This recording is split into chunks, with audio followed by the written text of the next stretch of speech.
आज इस वीडियो में हम लोग जानेंगे दाब के बारे में। दाब क्या होता है, प्रेशर क्या होता है, इस चीज़ के बारे में आज हम लोग जानेंगे। तो देखिए, चलिए आते हैं, स्टार्ट करते हैं हम लोग प्रेशर के बारे में।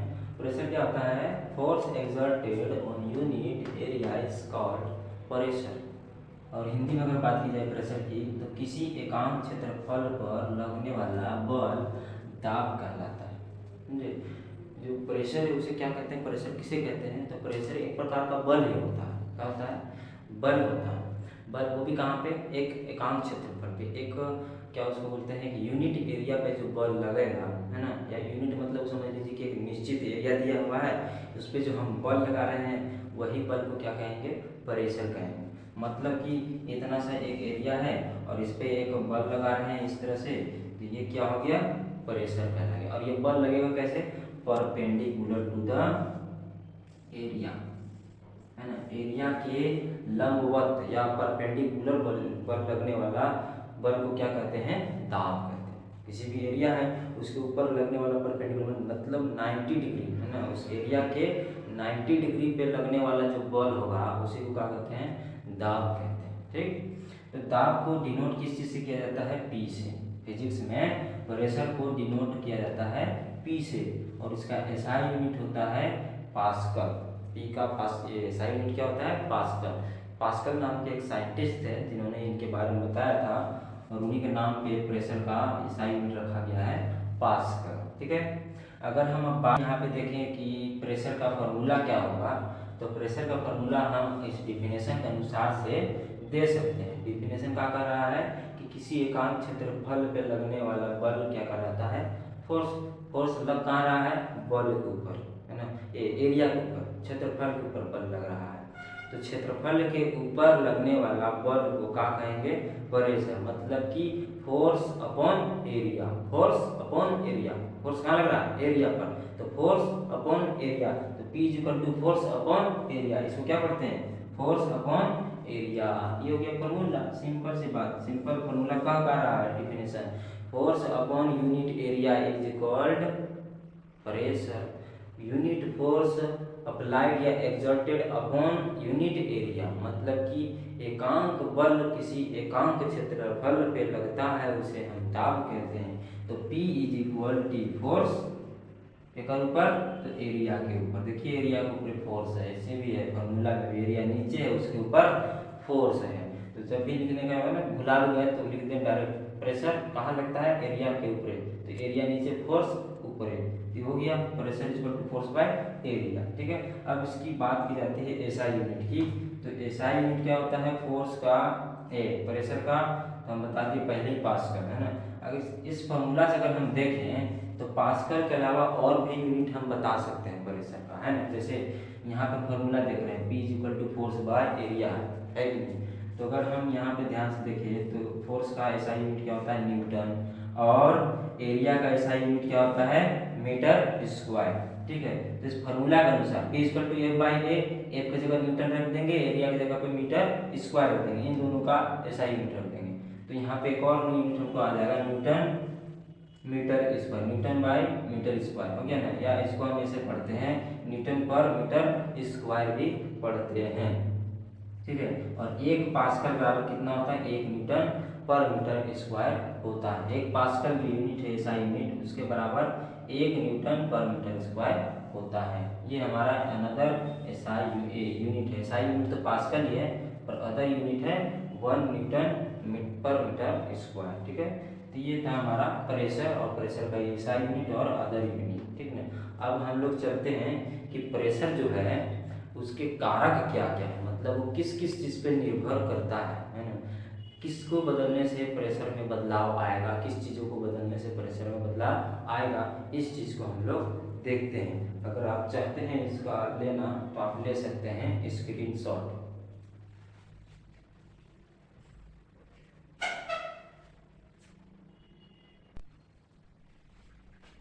तो चलिए अगर हम देखें इस प्रेशर का फार्मूला से देखें, है ना, दाब का जो फार्मूला है उसके अनुसार अगर हम देखें तो यहाँ देखिए जो प्रेशर है वो डायरेक्टली प्रोपोर्शनल होता है फोर्स का। इस फार्मूला से अगर हम देखें ठीक ना।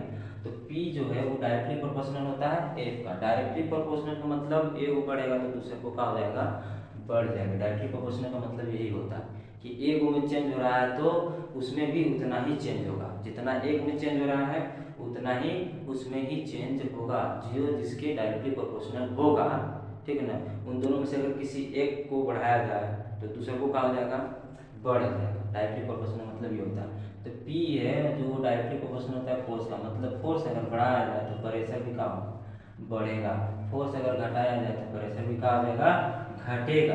अब दूसरा देखें, ये तो फोर्स का बात था। अब दूसरा में देखें तो फोर्स जो होता है, प्रेशर जो होता है वो एरिया का इन्वर्सली प्रोपोर्शनल होता है। प्रेशर जो होता है वो एरिया का इन्वर्सली प्रोपोर्शनल। इन्वर्सली मतलब उलट जाना। इन्वर्स मतलब क्या होता है, उलट। अभी सीधा था, ऐसे उठा के मुड़ी नीचे कर दिए, पैर ऊपरे, क्या हो जाएगा, इन्वर्स हो जाएगा। हम लोग आदमी ऐसे खड़ा है, ऊपरे मुड़ी है, नीचे पैर है। अभी तो सीधा है, इसको ऐसे उलट के नीचे कर दिए, नीचे मुड़ी ऊपरे पैर, तो क्या हो गया, इन्वर्स हो गया। तो इन्वर्स का मतलब उल्टा हो जाता है, मतलब एक बढ़ेगा तो दूसरा छोट हो जाएगा, ठीक है। एरिया अगर बढ़ रहा है तो प्रेशर क्या हो जाएगा, घट जाएगा। एरिया अगर घट रहा है तो प्रेशर क्या हो जाएगा, बढ़ जाएगा, ठीक है। तो इन दो चीज पर डिपेंड करता है प्रेशर। प्रेशर किस किस चीज पर डिपेंड करता है, फोर्स एंड एरिया पे, है ना। फोर्स इंक्रीज करेगा तो प्रेशर भी इंक्रीज करेगा, फोर्स डिक्रीज करेगा तो प्रेशर भी डिक्रीज करेगा, मतलब घटेगा। और दूसरा कंडीशन, अगर एरिया बढ़ेगा तो प्रेशर घटेगा, और अगर एरिया घटेगा तो प्रेशर का होगा, बढ़ जाएगा, ठीक है। ये हमारा सिद्धांत है किसका, प्रेशर का। एग्जाम्पल में अगर आप देखें, एक बैलून ले लिए, क्या ले लिए, बैलून, ठीक है। इसको, ये इसका एरिया है, ठीक है। अब हम अगर इसको दोनों हाथों से पूरा धर के दबाने की कोशिश करें, है ना, दोनों हाथों से पकड़ के ऐसे दबाने का प्रयास करें, बल लगाए, तो बैलून फूटता नहीं है। बैलून फूटता नहीं है, पचकेगा लेकिन फूटेगा नहीं। क्या है कि यहाँ पे एरिया क्या है, हम दोनों हाथ से बल लगा रहे हैं तो एरिया क्या है, ज़्यादा है। एरिया क्या हो गया है, ज़्यादा हो गया, प्रेशर का हो गया कम, तो फूटेगा नहीं। और वही बात अगर हम करें कि इसी बैलून को उतना ही दम लगाए, उतने ही बल लगाए, लेकिन नाखून से लगाए, ऐसे नाखून से पकड़ के दबाए, हाथ से नहीं, नाखून से पकड़ के दबाए, तो नाखून से पकड़ने से क्या हो जाता है, एरिया कम। नाखूनवा खाली खाली नाखून कर रहा है बैलून, पूरा हाथ नहीं लग रहा, जिससे हम बल लगा रहे हैं उसका एरिया क्या हो जा रहा है, कम। पहले हथेली से पूरा लगा रहे थे तो एरिया पूरा ज़्यादा था, हथेली बड़का पड़ता है तो एरिया ज़्यादा होगा नहीं, और नाखूनवा पतला पतला है तो एरिया कम होगा। तो खाली नाखून कॉन्टैक्ट में लाके उसको दबा रहे हैं तो क्या हो जाएगा, एरिया कम, प्रेशर ज़्यादा, बैलून फटाक से करके फूटेगा, बस, है ना। आजकल सोशल मीडिया पे बैलून फोड़े के ट्रेंड भी पूरा चल रहा है, देखे होंगे। कोई पीछे से उचक के फोड़ता है तो कोई आगे से दबा के फोड़ता है, कोई यहाँ पेट में दबा के, कोई कहाँ कहाँ दबा दबा के लोग बैलून फोड़ रहा है। कोई नीचे रख रहा है तो ऊपर उचकता है, फच, जैसे उनका पिछवाड़ा नहीं है, वो हथौड़ा लगा हुआ है कि बैलून फूट जाए। देखे होंगे कि फुला लेता है बैलून और रख लेता है गधा पे और ऊपर पर उचकता है, लेकिन बैलून फूटता नहीं, काहे। और खास करके लड़के लोग ऐसा करते हैं, कौन करती है, लड़की लोग। ट्रेंड पूरा लड़के लोग चला रहे हैं, पूरा एकदम धुआंधार, तो फूटता नहीं है बैलून का है। कि हम पहले बताए हैं कि वीडियो में कि जो लड़की लोग का जो कमर होता है, जो पीछे वाला भाग होता है वो चौड़ा होता है, और चौड़ा होने के कारण एरिया क्या हो जाता है, ज़्यादा। अब उस पर उचक रही है तो क्या होगा, प्रेशर तो लगा रही, बल तो लगा रही, लेकिन एरिया क्या है, कम है, तो प्रेशर कहाँ जाएगा, कम, तो बैलून खाक फूटेगा, है। वो पिछवाड़ा है, कोनो हथौड़ा थोड़ी है जो फूट जाएगा कच से बैलून। अब तो ये हमारा था कि एरिया अगर बढ़ जाता है तो प्रेशर कहाँ जाता है, कम, एरिया जब कम हो जाता है तो प्रेशर ज़्यादा, है ना। वहीं जैसे बैलून हम लोग देखा कि हथेली से दबाते हैं तो नहीं फूटता है, और वही नाखून से दबाते हैं तो फाड़ से जाके फूट जाता है। और वो बात भी है लड़की का, है ना, चोनर लोग जो पिछवाड़ा से फोड़ने की कोशिश करती है तो एरिया ज़्यादा रहता है तो फूटता नहीं है, फुचुक के कर निकल जाता है लेकिन फूटता नहीं है, ठीक है। ये था हमारा प्रेशर का सिद्धांत है कि अगर फोर्स बढ़ेगा तो प्रेशर बढ़ेगा, और एरिया बढ़ेगा तो प्रेशर कम होगा, फोर्स घटेगा तो प्रेशर भी कम होगा, और एरिया कम होगा तो प्रेशर बढ़ेगा। तो इस सिद्धांत पे बहुत सारे ऐसे दैनिक जीवन में इसका हम लोग उपयोग करते हैं। जैसे आप लोग जानते हैं कि चाकू जो होता है या कुल्हाड़ी, जिसको हम लोग तानी कहते हैं, हमने अपने भाषा में, है ना, हमने मगही क्षेत्र के लोग, और मगही में कुल्हाड़ी को टांगी कहा जाता है, एक्स को टांगी कहा जाता है, टांगी चौक बनाया जाता है। और चाकू जो होता है फल काटने वाला चकुइया, वो भी क्या होता है, धारदार होता है। क्यों होता है, और ये इसको भी किस चीज़ पे डिपेंड करता है, प्रेशर पे डिपेंड करता है उसका धारदारता होना। और जो ट्रैक्टर होता है या ट्रक होता है, क्योंकि ट्रक में दो पहिया लगा होता है ना, और ट्रैक्टर का जो पहिया होता है बिचवा वाली एकदम मोट मोट होता है। ऐसा क्यों होता है, वो भी प्रेशर के कारण ही होता है। आप देखे होंगे कि महिला लोग गोबर फेंकने जाती है देहात में, है ना, जब बारिश का मौसम आ जाता है, धान मकई मकई बुनने का मौसम आता है, तो महिला लोग टोकरी पर ले माथा पर टोकरी में गोबर भर के बिकने जाती है, और उसके नीचे वो रखती है गोल सुन के, है ना, पुआल उबाल या कपड़ा उपड़ा का गोल बना के गठरी जैसा, जिसको हम लोग बोलते हैं नेठो, है ना। जो हमारे इलाका के लोग होगा या भोजपुरिया वाले जो होंगे समझ जाएंगे कि नेठो का होता है। इस तरह का एक गोल स्ट्रक्चर होता है, इस तरह से ऐसा बना रहता है ना। अब इसके ऊपर टोकरी रख के फेंकने जाती है गोबर। तो ऐसा क्यों होता है, देखिए हम लोग जानते हैं कि जो पहला बात है कि चाकू धारदार क्यों होता है। चाकू या वो गोल होता है लोहा का बना, जिसको पसूल कहते हैं हम लोग, है ना, सब्जी उब्जी काटते हैं। चाकू धारदार क्यों होता है, तो देखिए धारदार क्यों होता है। तो धारदार चाकू इसलिए होता है क्योंकि जब धारदार बनाया जाता है चाकू का, है ना, कहाँ पे धारदार बनाया जाता है, जहाँ से हम फल को काटते हैं, पूरा एरिया को पतला किया जाता है। धारदार मैंने पतला कर देना एरिया को, तो पतला कर देते तो एरिया क्या हो जाता है, कम, है ना। अब उतना ही बल हम लगा रहे हैं, एरिया क्या कर दिए हैं, कम कर दिए हैं। और जब फल पे जब पड़ेगा तो फल का कम से कम एरिया को वो क्या करेगा, टच करेगा। तो एरिया जिस जगह पे बल लग रहा है वो एरिया क्या है, कम है। तो एरिया कम होने के कारण प्रेशर क्या लगेगा, ज़्यादा, और प्रेशर ज़्यादा लगेगा तो फट से फल क्या हो जाएगा, कट जाएगा, कच कच, है ना। और वहीं अगर चाकू बोथर हो जाता है, चाकू क्या हो जाता है, बोथर। मान लीजिए 2 चाकू है, एक तेज, है ना, और एक का है बोथर है, ठीक है, एक तेज है और एक बोथर है, और दोनों पे 10 न्यूटन का बल लगा रहे हैं। इस पे भी 10 न्यूटन का मान लीजिए बल लग रहा है, इसमें भी 10 न्यूटन का बल लग रहा है, दोनों जगह फल काटना है।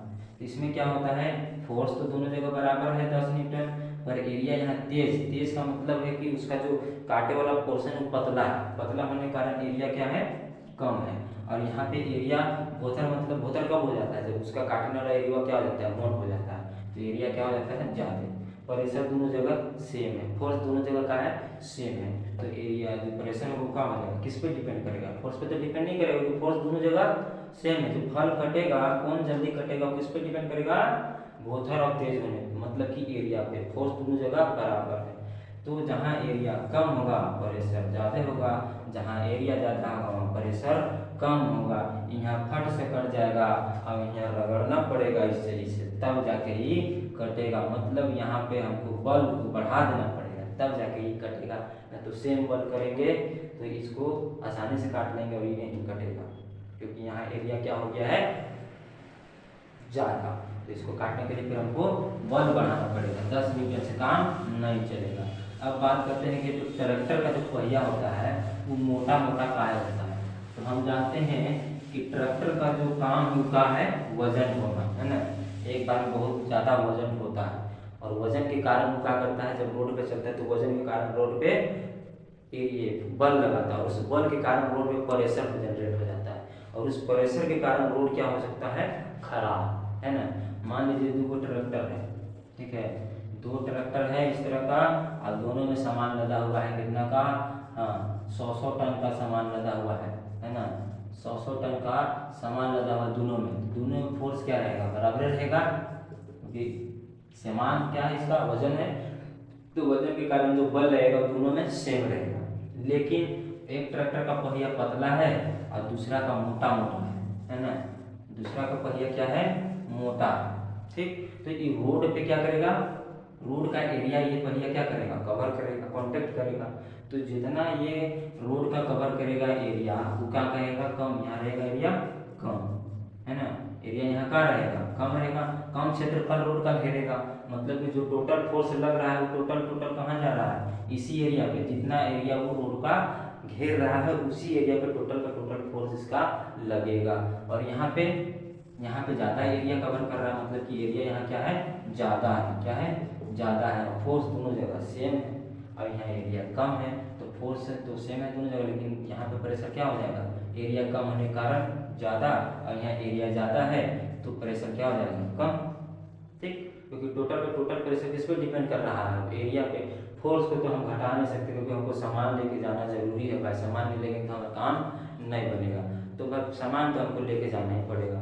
तो प्रेशर को कम करने के लिए हमारा रोड भी ना खराब हो, हमारा सामान भी चल जाए, तो इसको कैसे कर सकते हैं, तो हमने फार्मूला पे देखा कि जो प्रेशर है वो बल पे भी डिपेंड करता है और क्षेत्रफल पे भी डिपेंड करता है। तो बल को तो हम चेंज नहीं कर सकते, लेकिन क्षेत्रफल को हम चेंज करके एरिया को बढ़ा, प्रेशर को बढ़ा और घटा सकते हैं। तो अगर हम एरिया को ज़्यादा करते हैं, हम पहले भी जानते हैं कि एरिया को ज़्यादा कर दिया जाता है तो प्रेशर कम हो जाता है। हमको रोड बचाना है तो प्रेशर क्या करना पड़ेगा, कम करना पड़ेगा, तो एरिया को क्या कर दो, बढ़ा दो। तो यहाँ पे कम वाला में क्या होता है, प्रेशर ज़्यादा, रोड क्या हो जाएगा, खराब। अब यहाँ प्रेशर ये एरिया मोटा चक्का होने के कारण एरिया क्या होता है, ज़्यादा। जितना एरिया पे बल लग रहा है उस एरिया क्या हो जाता है, ज़्यादा हो जाता है, तो प्रेशर हो जाता है कम, और हमारा रोड पे उतना ज़्यादा प्रेशर नहीं लगता, तो ज़्यादा दिन तक हमारा रोड चलता है, हमारा काम भी हो जाता है, हमारा रोड भी सुरक्षित रहता है, भले जीवन भर ना रहे पर रहता है लॉन्ग टाइम का। ठीक है। अब तीसरा हम बोले थे कि महिला लोग नेठो लेके काहे लोग गोबर फेंकती है ना, या आप लोग कभी बाल्टी पानी भरे होंगे तो अगर ज़्यादा वजनदार बाल्टी रहता है तो उसके डंडिया के नीचे वो कपड़ा पर मोड़ के इसे तब उठाते हैं, ऐसा क्यों होता है, तो देखिए महिला दो, मान लीजिए दो महिला है, एक ई और एक ई, दोनों अपन मूड़ी पे गोबर लेके जा रहे हैं, ये बिना नेठो के और ये नेठो के, ये इसका नेठो है और ये इसका गोबर का टोकरी है।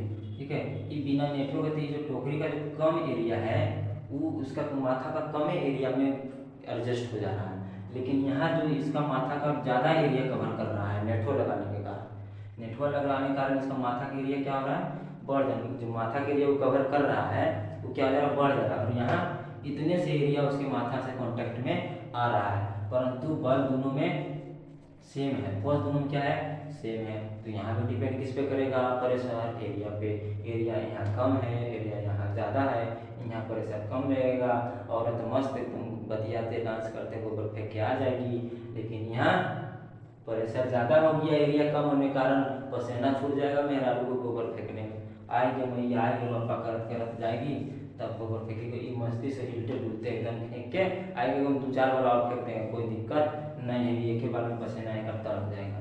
ठीक, दूसरा अगर